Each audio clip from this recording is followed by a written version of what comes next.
Puji Tuhan, pagi selamat kita ketemu kembali, di mana saat ini kita bersyukur kepada Tuhan karena Tuhan itu begitu baik bagi kita, sehingga Dia berikan waktu, kekuatan, kesehatan bagi kita untuk dapat bersama-sama di tempat ini memuji, memuliakan Tuhan, bahkan mendengarkan firman. Pagi ini saya ingin membawa saudara dalam satu pembacaan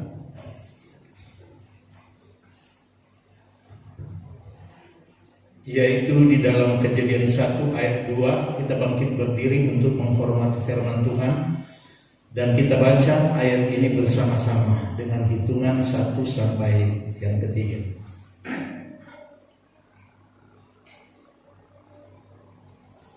Sekali lagi, kalau sudah dapat,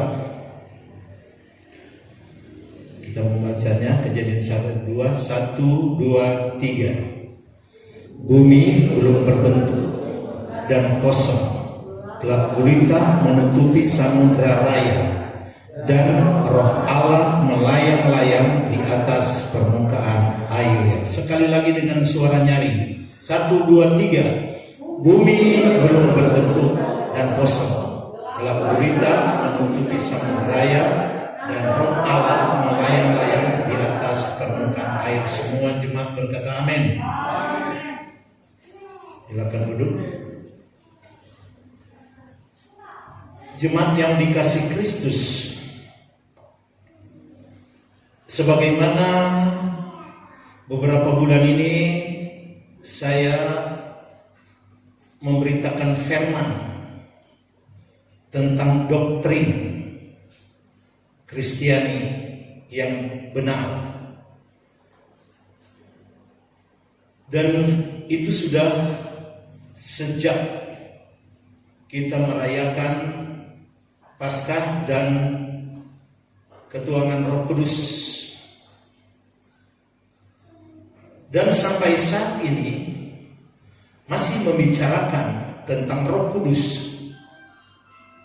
Kemarin kita bicara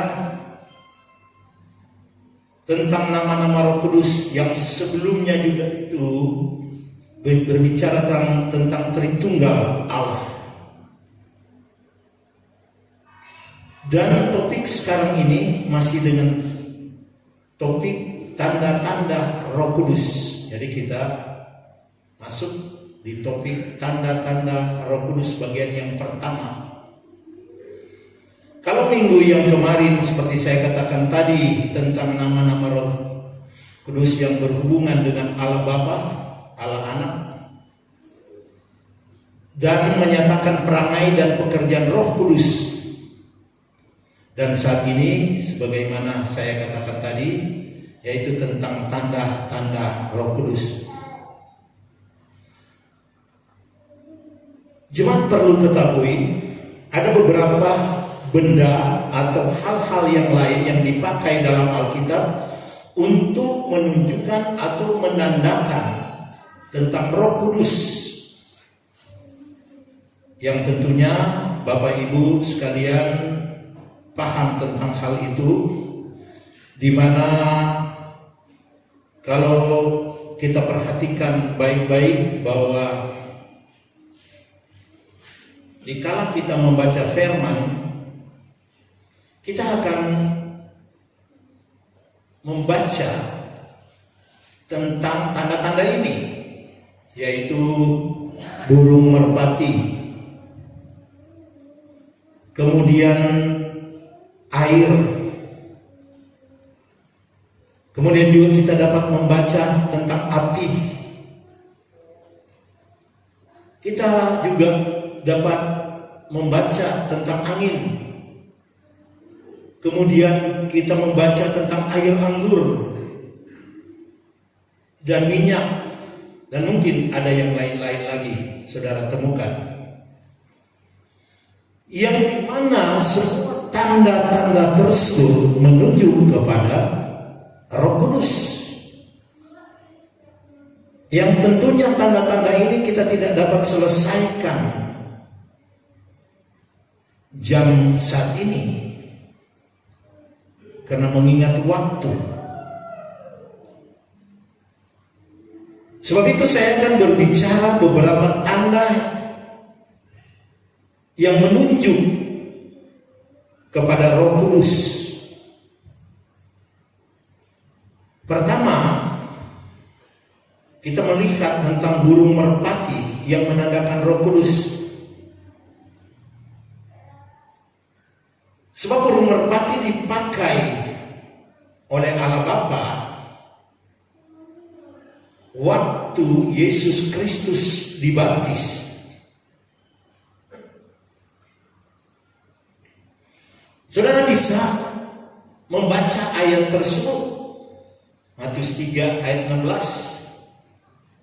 Saudara bisa melihat sesudah dibaptis Yesus segera keluar dari air, dan pada waktu itu juga langit terbuka dan ia melihat Roh Allah seperti burung merpati turun di atasnya atau ke atasnya, turun di atas Yesus Kristus. Jadi kita lihat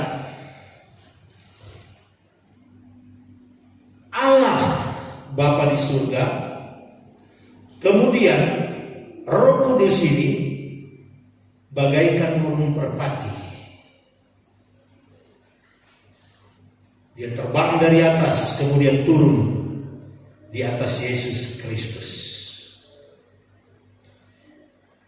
Ini menandakan atau menunjuk kepada kehadiran Roh Kudus di waktu Yesus dibaptis. Bukan cuma ayat itu yang menunjuk akan hal tersebut.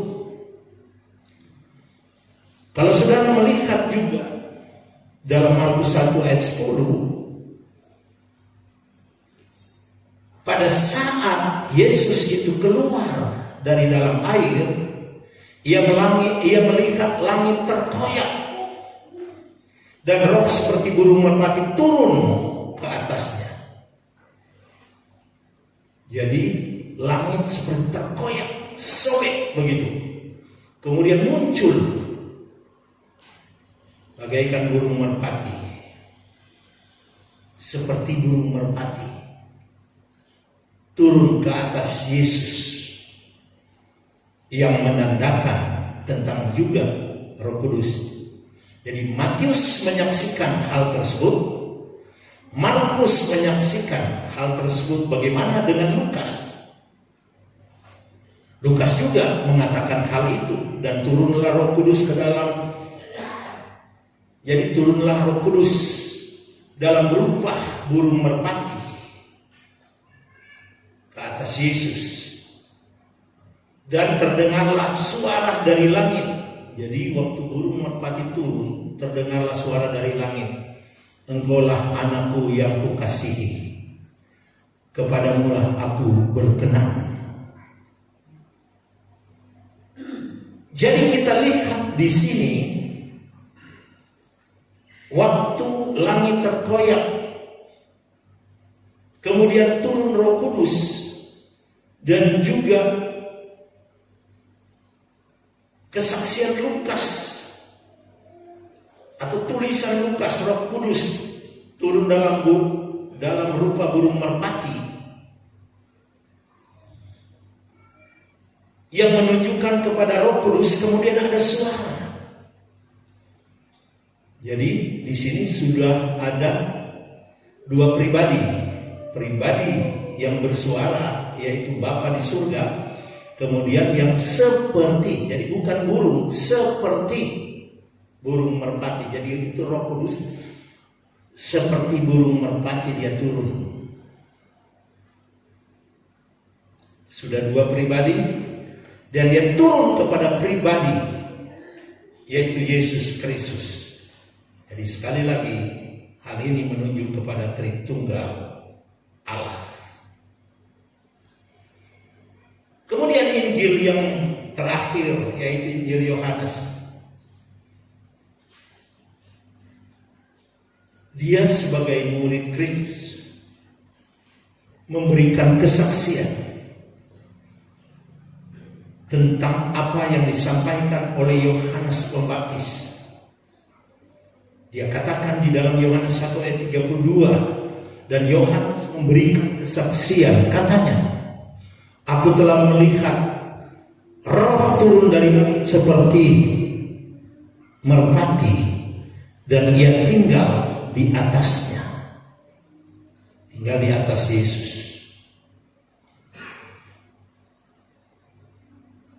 Mengapa Allah Bapa di surga memakai media burung merpati atau seperti burung merpati ini? Jadi burung merpati ini ada sifat-sifat yang baik. Dia memiliki kasih tulus atau tulus hati, dan suka berdamai, lemah lembut, dan tidak suka menyakiti.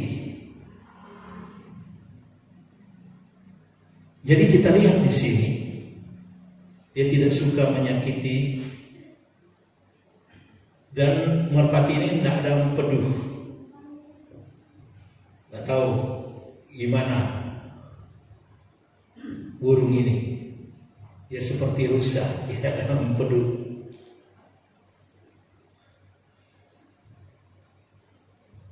Dan Roh Kudus juga biar diduka citakan, tetapi dia ada tetap bersama-sama dengan kita, menuntun terus kehidupan kita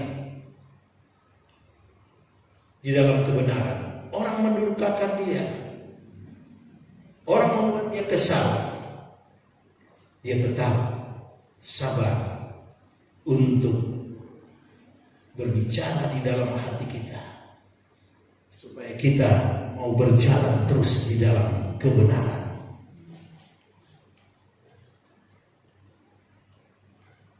Orang seringkali mengolok dia, mengolok orang yang dipenuhi dengan Roh Kudus, yang percaya kepada Allah Bapa, Allah Anak, Allah Roh Kudus. Diejek orang. Apa itu? Tuhan mereka itu tiga. Tapi Roh Kudus yang ada dalam hati kita tetap memberikan pengertian kepada kita tentang Tritunggal Allah. Karena memang Tritunggal itu memang tidak ditulis Tritunggal, tapi kenyataannya dia ada di dalam Alkitab. Seperti saya katakan lalu, pembaptisan, pengutusan dan pembaptisan itu harus dilakukan di dalam nama Bapa, Putra, dan Roh Kudus. Pembukaan ibadah pun begitu. Sebab itu kita belajar berdoa, membuka ibadah di dalam nama Bapa, Putra, dan Roh Kudus. Mengakhiri ibadah dengan doa berkat juga di dalam nama Bapa, Putra, dan Roh Kudus.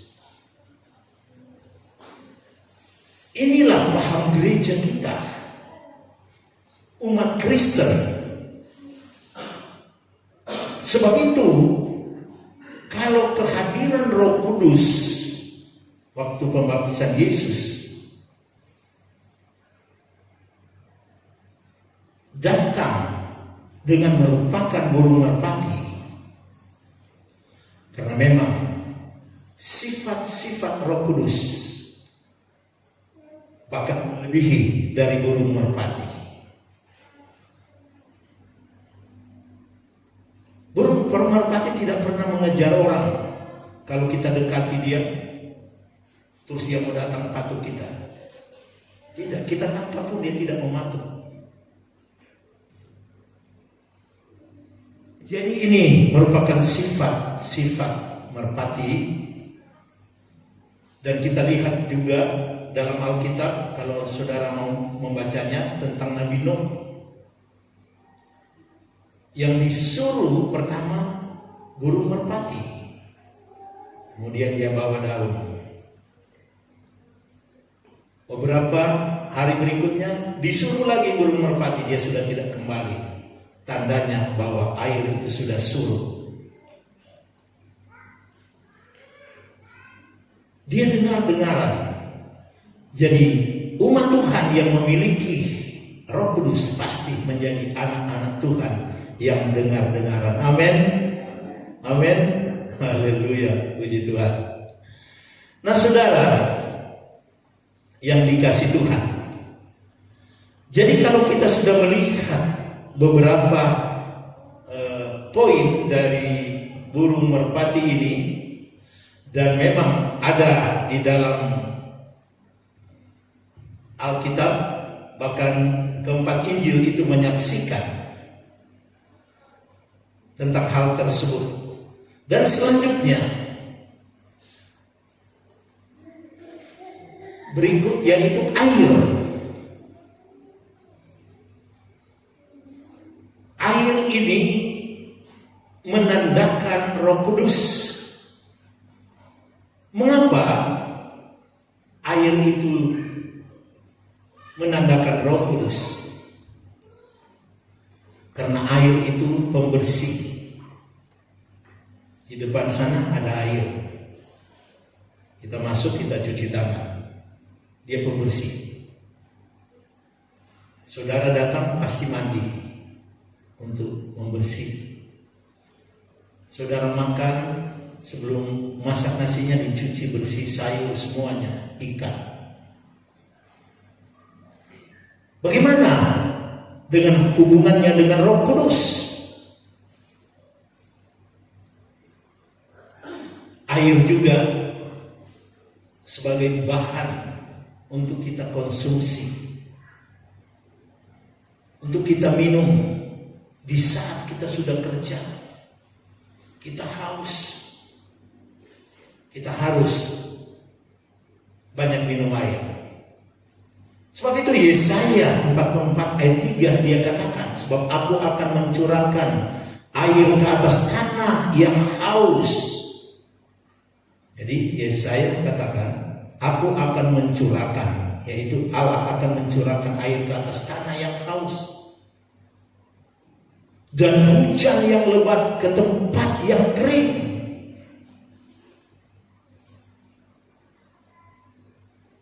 Terus dilanjutkannya, apa yang dilanjutkannya? Aku akan mencurahkan Rohku ke atas keturunanmu. Roh Kudus itu dicurahkan kepada keturunanmu. Dilanjutkan dengan dikatakan, dan berkatku atas anak cucu. Dan berkat Tuhan akan datang kepada anak cucu. Itu yang dikatakan oleh Nabi Yesaya yang berhubungan dengan Roh Kudus. Dia dahulukan dengan mengatakan, aku akan mencurahkan air ke atas tanah yang haus, dan hujan ke tempat atau tempat yang kering, atau ke atas tempat yang tandus.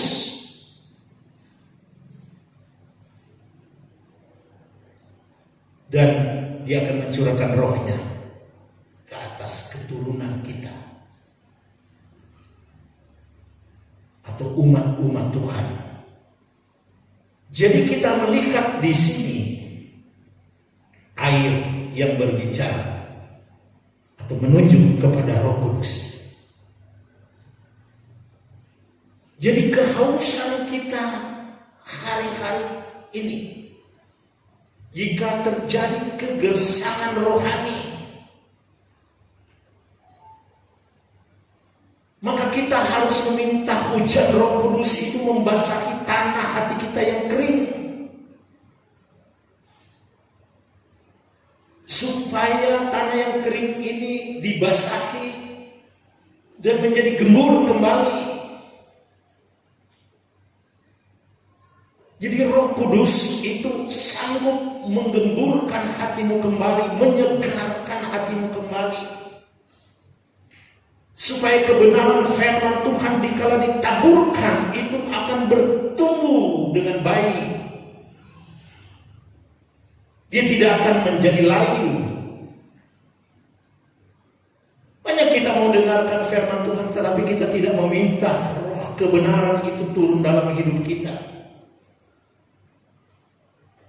sehingga taburan benih itu bukan jatuh di tanah yang subur seperti dikatakan Yesus, tetapi di semak-semak. Kemudian setelah dia tumbuh, dia dihimpit,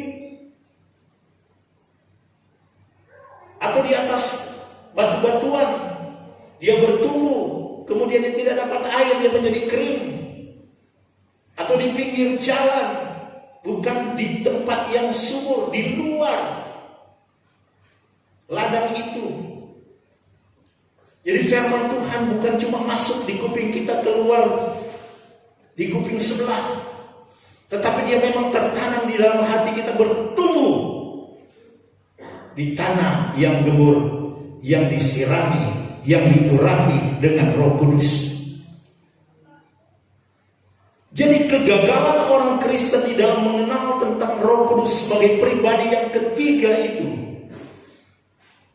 membuat pemahaman firman Allah itu seringkali menyimpang. Belajar firman Allah menyimpang. Tapi orang yang menyimpang itu pun tidak mau sadar dan mengatakan bahwa penyimpangan saya ini adalah perkembangan pengetahuan firman Allah. Dia menyangkal bahwa dia itu sebenarnya sudah menyimpang.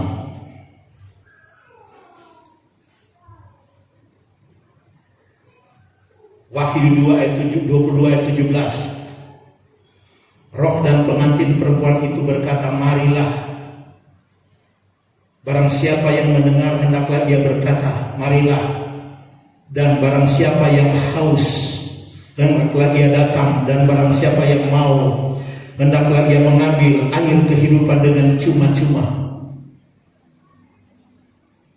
Ini dalam kitab Wahyu nubuatan. Marilah, dan barang siapa yang haus hendaklah ia datang, dan barang siapa yang mau hendaklah ia mengambil air kehidupan itu dengan cuma-cuma. Bukankah Roh Kudus itu bagi kita gratis? Tinggal kita mau membuka hati dan Roh Kudus masuk dalam hidup kita, memberikan kehidupan kita satu kepuasan batin dan rohani. Sebab itu Yesus katakan kepada perempuan Samaria di dalam Yohanes 4 ayat 14, di situ dikatakan begini, tetapi barang siapa minum air yang akan kuberikan kepadanya, ia tidak akan haus untuk selama-lamanya. Sebaliknya katanya, air yang Tuhan berikan kepada perempuan itu akan menjadi mata air di dalam dirinya yang terus menerus memancar sampai hidup yang kekal.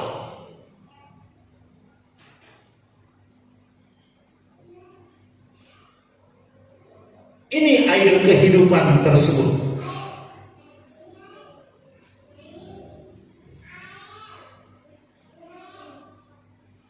Dan juga Yohanes mengatakan di dalam Yohanes 7 ayat 38, barang siapa percaya kepadaku seperti yang dikatakan oleh kitab suci, dari dalam hatinya akan mengalir aliran air hidup.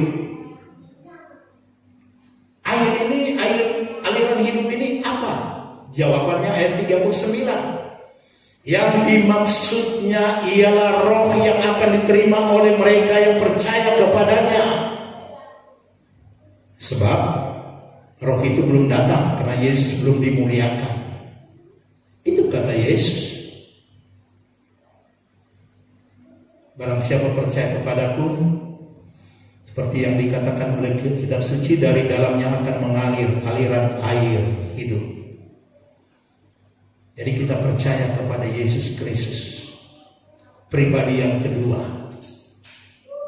Nah, maka dari dalam hati kita, dalam hidup kita akan mengalir aliran air hidup. Dan itu hak kita untuk kita miliki sebagai umat Tuhan yang telah ditebus oleh darah Kristus. Jadi air ini yang akan menunjuk atau menandakan pembaharuan, menandakan kepuasan, kepenuhan Roh Kudus.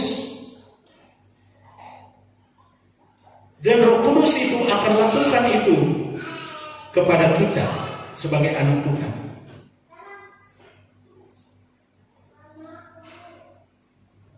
Selanjutnya tentang api.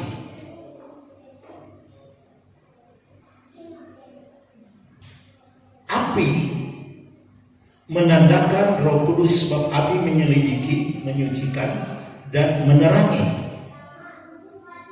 Kalau saudara melihat di dalam Raja-Raja atau 1 Raja-Raja 18 ayat 38, lalu turunlah api Tuhan menyambar habis korban bakaran, kayu, api, batu, dan tanah itu, bahkan air yang ada dalam parit itu habis dijilatnya.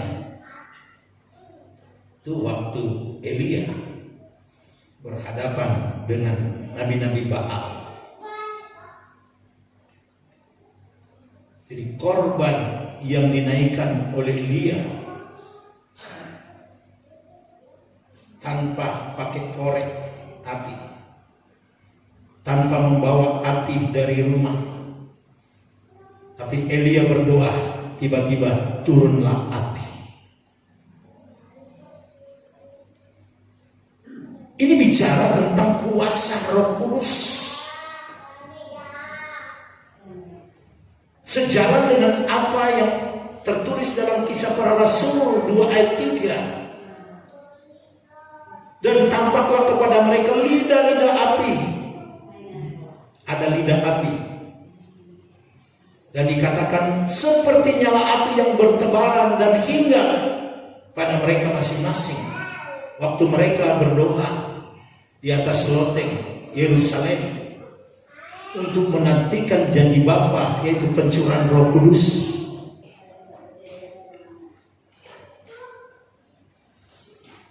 Jadi api Roh Kudus akan membakar korban saudara. Baik pengorbanan saudara secara untuk kehidupan membawa kepada Tuhan, api Roh Kudus akan membakar. Dia akan menyucikan engkau, dia akan menguduskan engkau. Apa saja yang engkau buat untuk berkorban, baik engkau berkorban di peti-peti ini, Roh Kudus akan membakar korban itu sehingga korban itu benar-benar diberikan dengan tulus hati, dengan tidak ada paksaan, tapi dengan kesadaran dan berlandaskan kebenaran. Jadi korban saudara harus dibakar dengan api Roh Kudus. Oknum ketiga, pribadi yang ketiga dari Tritunggal Allah atau dari Allah. Karena Allah itu adalah hakikat yang mempunyai 3 pribadi, Bapa, Anak, dan Roh Kudus.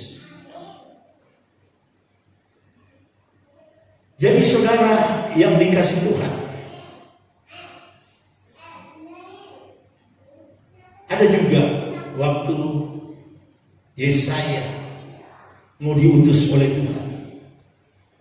Dari ayat atas saudara bisa membacanya. Kemudian ayat ke-6 dia katakan, tetapi seorang daripada serafim itu terbang dan mendapatkan aku. Di tangannya katanya ada bara yang diambilnya dengan sepit di atas mezbah. Jadi bara diambilnya di atas sepit di atas mezbah. Kemudian ia menyentuhkannya kepada mulutku serta berkata, lihat ini telah menyentuh bibirmu, maka kesalahanmu telah dihapus dan dosamu telah diampuni. Jadi ada bara api, diambil dengan penjepit, ditulis di sini spit, kemudian ditaruh di bibir daripada Yesaya, menyentuh bibir. Kemudian setelah dia menyentuh bibir itu, kesalahanmu telah dihapus dan dosamu telah diampuni. Ini api yang melambangkan Roh Kudus. Kebanyakan kesalahan dosa kita itu terucap dari bibir mulut kita. Sebab itu anak-anak Tuhan itu pertama-tama yang harus disucikan supaya bisa dipakai oleh Tuhan, menjadi alat, karena Roh Kudus ada dalam hidup kita.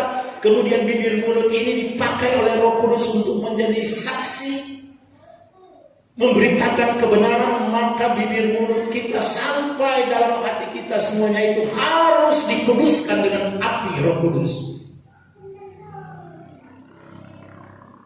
supaya dengan demikian kita bisa layak seperti Yesaya untuk dipakai oleh Tuhan menjadi alatnya.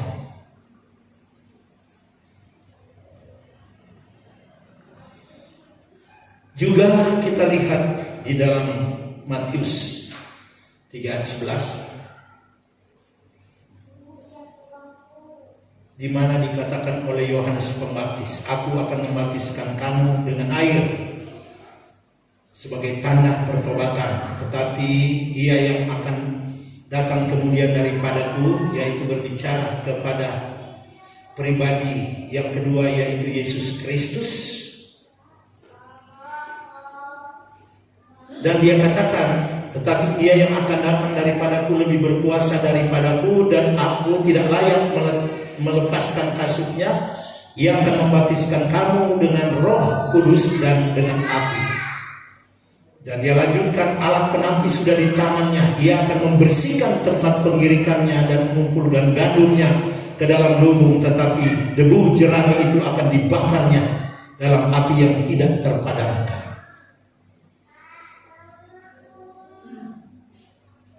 Umat itu pada akhir zaman juga